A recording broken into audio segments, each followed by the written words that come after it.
പലരും ചോദിക്കുകയുണ്ടായി, രാഹുൽ മാങ്കൂട്ടത്തിൽ വിഷയത്തിൽ എന്താണ് പ്രതികരിക്കാത്തതെന്ന്.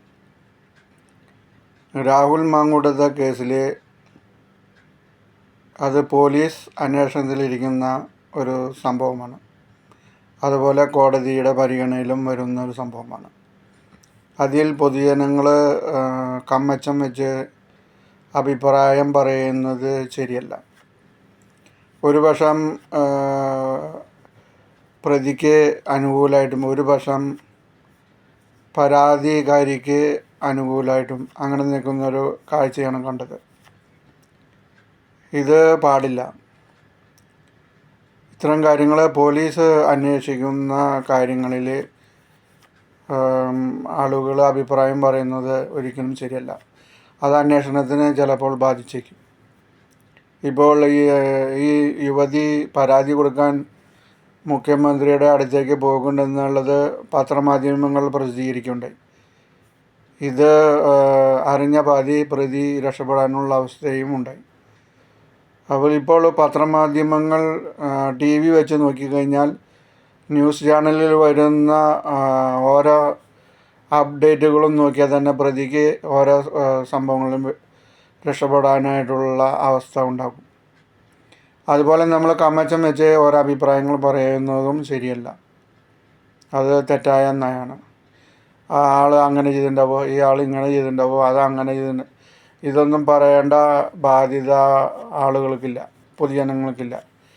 അത് ഒരു പരാതി കിട്ടിക്കഴിഞ്ഞാൽ പോലീസ് അന്വേഷിച്ച് അതിൻ്റെ സത്യാവസ്ഥ കൊണ്ടുവന്ന് കോടതിയിൽ അയാളെ ശിക്ഷിക്കുന്നത് വരെ മൗനം പാലിക്കുന്നതായിരിക്കും നല്ലത്. കാരണം അതിൻ്റെ എല്ലാ വശങ്ങളും പരിശോധിക്കുന്നത് കോടതിയിലൂടെ മാത്രമേ സാധിക്കുള്ളൂ. പലപ്പോഴും ഇങ്ങനെ നമ്മൾ കമ്മച്ചം വെച്ച് പൂശുന്നത് മൂലം പല തെളിവുകളും നശിപ്പിക്കപ്പെടാനായിട്ട് ഇടവരുത്തും. അതിനാൽ പോലീസ് അന്വേഷണത്തിനുള്ള കേസിലും കോടതിയുടെ പരിഗണനയിലുള്ള കേസുകളിലും അഭിപ്രായം പറയാതിരിക്കുക, അതാണ് ഏറ്റവും നല്ല ഉചിതമായ നയം.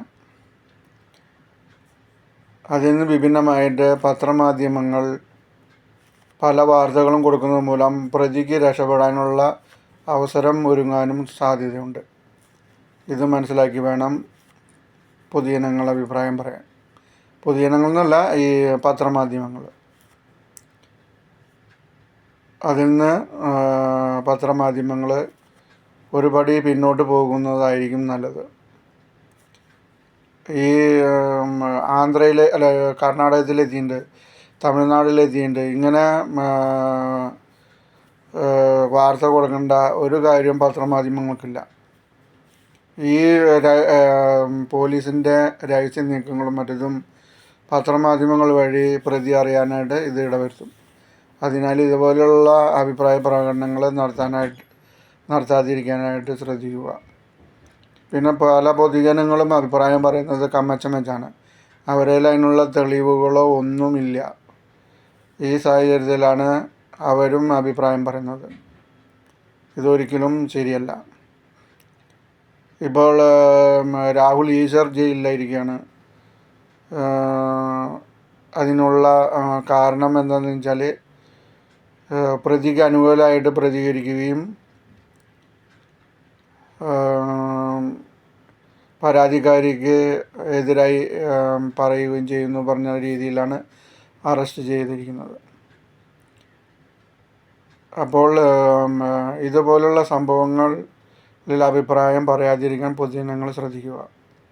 അത് അന്വേഷണത്തെ ബാധിക്കും. ഇതുപോലെ ഇപ്പോൾ ഓരോ ഫേസ്ബുക്ക് പോസ്റ്റുകളിലും ഓരോ വിവരങ്ങളും ഇങ്ങനെ അടിച്ചുവിടുകയാണ് ഓരോരുത്തരുടെ പണി. ഇതൊന്നും വ്യക്തമായ തെളിവുകളുടെ അടിസ്ഥാനത്തിലല്ല. അത് ആ പണി പോലീസിന് വിടുക. ഇപ്പോൾ പത്രമാധ്യമങ്ങളും പൊതുജനങ്ങളും ഇങ്ങനെ അഭിപ്രായം പറയാൻ തുടങ്ങിയാൽ പോലീസ് അന്വേഷണം പാതി വഴിയിൽ ഉപേക്ഷിക്കേണ്ട രീതിയിൽ വരും. അപ്പോൾ പോലീസിനോട് സഹകരിക്കുക എല്ലാ പൊതുജനങ്ങളും. അതാണ് ഈ അഭിപ്രായത്തിൽ പറയാനുള്ളത്.